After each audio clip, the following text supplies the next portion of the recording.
واصف مجھے ازل سے ملی منزل ابد، ہر دور پر محیط ہوں جس زاویے میں ہوں۔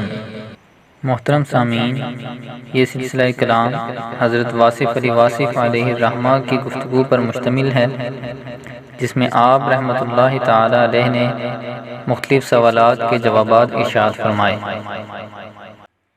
اسی طرح کسی پیغمبر کی واضح طور پر کوئی دعا منظور نہیں ہوئی، لیکن سرکار علیہ الصلاۃ والسلام کے ساتھ کبھی ایسا واقعہ نہیں ہوا۔ سرکار نے کوئی دعا کی ہی نہیں جو منظور نہ ہوئی ہو، کیونکہ وہ جانتے ہیں کہ اللہ کی منشا کیا ہے۔ یہ نہیں ہو سکتا کہ سرکار کی ذات سے آپ کی زبان سے کوئی بات نکلے اور وہ نہ ہو۔ آپ اس حد تک مشیت آشنا ہیں۔ واحد ذات ہے جن کے لفظ کی صداقت کبھی کمزور نہیں ہوئی، اس لیے عرفان الہی کا یہ نور کا مقام آپ ہی کا ہے کہ آپ اس مقام تک پہنچے۔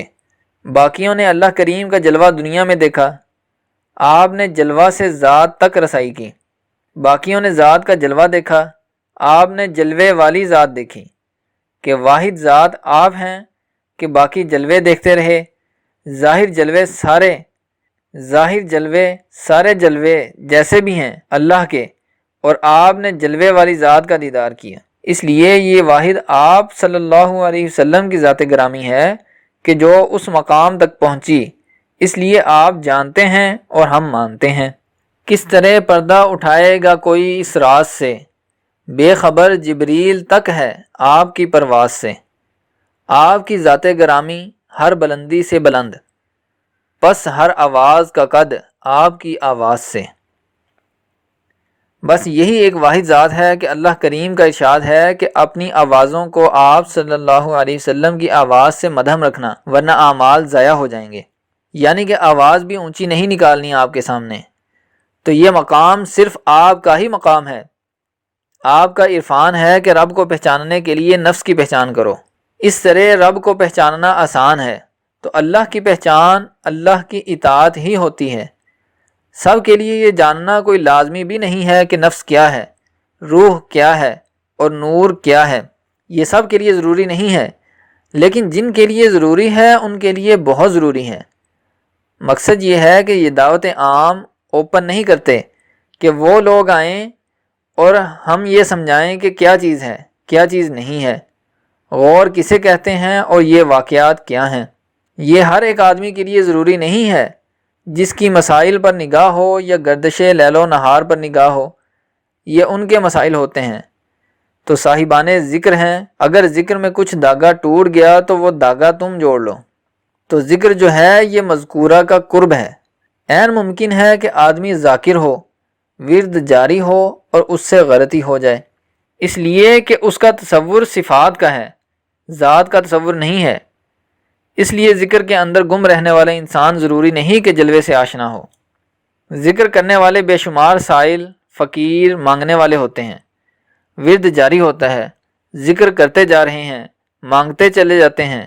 مدعا یہ ہے کہ ذکر آپ کو ایبزورب کرتا ہے، محویت دیتا ہے، مگر جب تک اندر سے صفات نہ بدلیں، ذکر اس وقت تک آپ کو کچھ نہیں دیتا۔ جب آپ مرنے سے پہلے اگر مر چکے ہوں تو پھر ذکر کی کیفیت اور ہے، تو ذات آشنا ہونے کے لیے ایک اور مقام ہے۔ اس لیے ذکر کے ساتھ پیر کا ہونا لازمی ہے، جسے تصور کہتے ہیں۔ تصور ہو تو پھر بات اور ہو جاتی ہے۔ اس لیے یہ جو مقامات ہیں، غور کے، فکر کے، یہ رسائی وغیرہ، یہ ہر ایک کا مسئلہ نہیں ہے، اور یہ کسی زمانے میں بھی نہیں ہوا، تو یہ صرف کچھ لوگوں کے ساتھ ہوتا ہے۔ عام مسائل یہی ہوتے ہیں کہ یہ کیا مسئلہ ہے، میں غصے میں بیوی کو یہ کہہ بیٹھا، اب کفارہ کیا ہوگا؟ کچھ حالات میرے ایسے ہو گئے ہیں، خرچ زیادہ ہو گیا آمدن سے، اب کیا کیا جائے؟ یا تو وہ خرچ کم کرے یا آمدن زیادہ کرے، اور اگر دونوں نہیں ہوتے تو تیسری بات یہ ہے اس کے لیے دعا کرو کہ اللہ تعالیٰ اس کے لیے کوئی سبب بنائے۔ جس آدمی کا رزق ضرورت سے کم ہو گیا، جیسا کہ عام طور پر ہو جاتا ہے، یا تو اس کی کمپنسیشن کرو۔ رزق اگر کم ہو گیا، جیب خرچ کم ہو گیا، تو پھر اور کوئی رزق آپ کو ملا ہوگا، مثلا ایمان کا رزق مل گیا ہوگا، نور کا رزق مل گیا ہوگا، کوئی دوست مل گیا جس سے غریبی دور ہو گئی، حالانکہ دوست بھی غریب ہی ہے، لیکن ایسا محسوس ہوتا ہے کہ غریبی ختم ہو گئی۔ اسے دیکھ کے کہتے ہیں آپ آ گئے، کوئی کمی نہیں رہی، حالانکہ کمی وہی ہے جو پہلے بھی تھی۔ اس لیے اللہ کریم کبھی انسان کو اکیلا نہیں چھوڑتا۔ ایک چیز ہوتی ہے دوستی، اور یہ چیز کہیں نہ کہیں موجود ہوتی ہے۔ اللہ کریم فرماتا ہے کہ آپ کے لیے دریاؤں میں، بارشوں میں، آسمانوں میں، زمینوں میں رزق ہے۔ جلوہ نگاہ کا رزق وہی ہے جسے آپ حسن کہتے ہیں۔ رعنائی نگاہ کو رزق مل گیا کہ کہیں پھول نظر آ گئے، کہیں ستارے نظر آ گئے، کہیں بادل نظر آ گئے، کہیں چہرے نظر آ گئے، تو یہ آنکھ کو رزق مل رہا ہے۔ اب پیٹ کا رزق ہے کھانے سے، باقی رزق تو سارے فری ہیں۔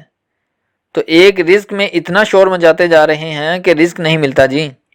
پیاز نہیں کھاتے کیونکہ مہنگے ہو گئے ہیں، پیاز نہ کھاؤ تب بھی رزق چلتا رہتا ہے۔ یہ دعا کرو کہ اللہ تعالیٰ سب کا رزق فراخ کریں، سب کی ضرورت کے مطابق پورا کریں۔ اس لیے دعا ضروری ہے، دعا ضرور کیا کریں۔ باقی تو ہمہ وقت حالات ہی ایسے ہیں، ہم لوگ جس دنیا میں ہیں اس میں ایسے ہی رہیں۔ امریکہ میں بڑا مال ہے، وہاں ایمان نہیں ہے، اور سعودی عرب میں اور عربوں کے پاس بڑا مال ہے لیکن بڑا غرور ہے، اور اسلام اور مسلمان ہونے کے باوجود ان کی عادتیں وہی ہیں جو غیر مسلموں کی ہیں، یعنی غرور، خودسری اور پتہ نہیں کیا سے کیا۔ خانہ کعبہ کی عزت کرتے ہیں نہ دوسرے مقامات کی عزت کرتے ہیں۔ لے دے کر زمین پر آپ ہی لوگ ہیں، یعنی ہندوستان اور پاکستان کے لوگ۔ اصل میں اسلام کے صحیح چاہنے والے اور ماننے والے لوگ یہی ہیں، کیونکہ ان کے خمیر میں بزرگوں نے یا فقیروں نے آ کر اسلام پھیلایا اور بڑی محبت کے ساتھ پھیلایا۔ تو آپ یہ لوگ جو مسلمان ہیں یہ بڑے ہی صحیح معنوں میں مسلمان ہیں، اور آج کی نسل تک اسلامیات ہی پہنچی ہے، اسلام نہیں پہنچا، اور جلسے جلوس ہی پہنچے ہیں۔ بیچاروں کے پاس صحیح بات نہیں پہنچتی، ان کو بھی سمجھا دیا جائے گا کسی وقت۔ جو آدمی اللہ کے بارے میں کچھ دریافت کر چکا ہے تو وہ اس کی اپنی دریافت ہے، یہ اندازہ ہے، دوسرے پر مسلط نہ کریں۔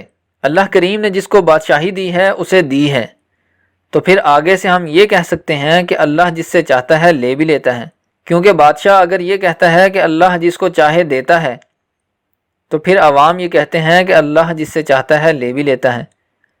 وہ کہتا ہے کہ جو کرتا ہے اللہ کرتا ہے، تو دوسرا کہتا ہے کہ تو ٹھیک کہتا ہے۔ جب اس کا ہاتھ دوسرے کی گردن پر پڑا کہتا ہے اب بول، جو کرتا ہے اللہ ہی کرتا ہے۔